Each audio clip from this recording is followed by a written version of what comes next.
Thanks for staying with us. So we're still discussing and reviewing this bombshell Femi Fani Kayode threw on Nigerians yesterday. Now, he said it was the Spirit of God that led him. And because even this week, we're discussing a lot of Spirit of God, going to your pastors, you know, how God speaks to you, either through somebody else or through, you know, those kind of things. And when somebody like this says Spirit of God spoke to you, I mean, it could be, in fairness, because Spirit of God can speak to different people in different ways. There is a tube here that says, by Ola Classic Sage, says, can we say Femi Fani Kayode's natural life has ended? So, and Mariam read where he said his natural life. And then you are telling me the Spirit of God. So can we say it is his spirit that moved to APC and not his physical, natural body? Okay, that's an angle. That's an angle. Okay. We usually don't like putting people on pedestal here. So we've talked about him a bit. Let us pack him for a second. Let's now take this issue of your word being your born as a leader. In this week, we're discussing leadership. Yeah. So he's a leader. People look at, he has tremendous amount of followers on Facebook, and Instagram, and Twitter, and all that. So the point is, when your leader goes back on his word, how does that make you feel? So it's not about you going to APC. That's like 0.00% of the issue. Exactly. You don't care which party you go to. Exactly. What Nigerians are saying is that your word is no more your bond. A bond. I can't hold you to your word anymore. So how do we juxtapose this, therefore, with all the other leaders we have? Can we even trust any of them? So it's not about having followers. It's not about being in the public space where people just, that doesn't really make you a leader. We need to start looking at the criteria that make you a leader. And one of it is integrity, excellence. One of it is your ability to say something and stand by it, come what may. And unfortunately for us, our type of politics does not, we don't do politics based on ideologies. I can't say this is the ideology of the PDP now. This is what PDP stands for, or this is what APC stands. They don't have clear-cut ideologies. Everything just models because they are putting their interest first before that of the nation. So there's no clear-cut on this is what we stand for. You can't hold anything and say this is what these people stand for, no matter what, this is where they are going to be. We've had cases of this particular guy who has abused power, who has, you know, manipulated people, you know, all the videos are on social media, as a matter of fact. I mean, even Femi Ojudu added his thoughts to it. He says that today is the saddest day, Ojudu, saddest day for him in his political career. That's Femi Ojudu. Can you imagine? This was so this is one of his really close colleagues. I mean, there's so many people saying, and that person says he's shameless, self-serving, an incorrigible individual. I mean, so many unprintable names he's been called. When you are dealing with people that are very, very funny, and you see, these politicians, they are not out for the masses. They are just out for themselves. Yeah.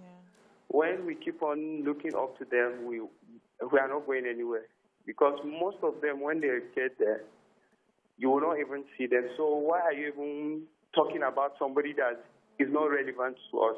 He has never won anything.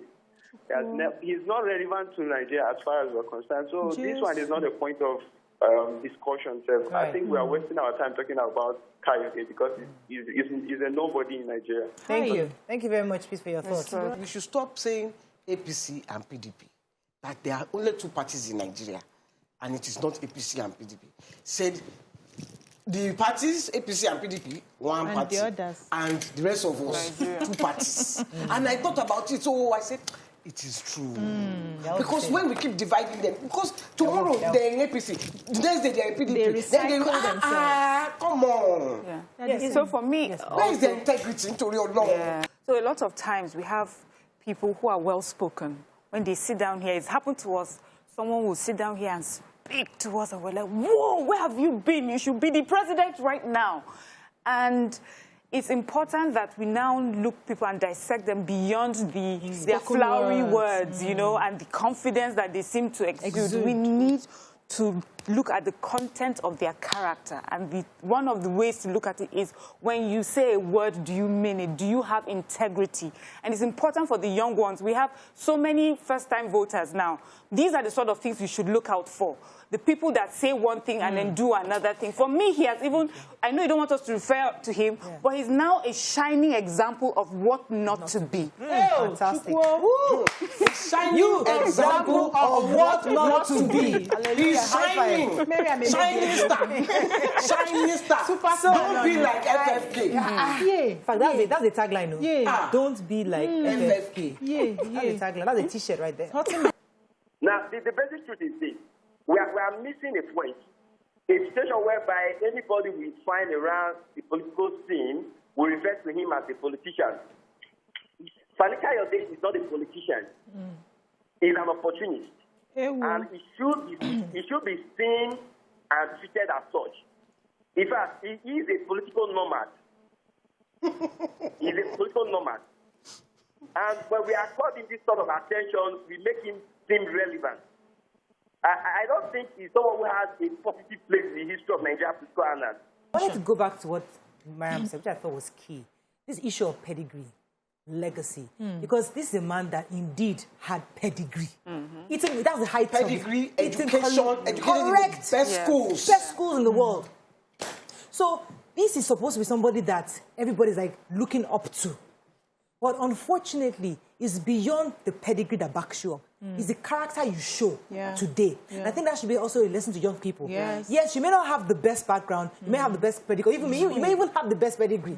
But if your character does not speak of you, your character is lacking, you are nothing. So I think we need to start redefining pedigree. Yes. Thank you, For Jesus. a long time, we have relied on daddy, your my father's mommy. ability to create wealth and make money and then send you abroad to the best of schools and all of that. And so those children who are not opportune to come from homes like that always feel left out, like, who is my father? Me now, I don't even have, do you know my father? My sister, I don't even know your father. You know? But we need to start redefining our pedigree now. What should be the criteria? How do you say this person has pedigree? We need to go back to the basics that our forefathers had. Integrity, truth, honesty, ability to stand by the truth, ability to speak truth to power. Those are the things that we need to value.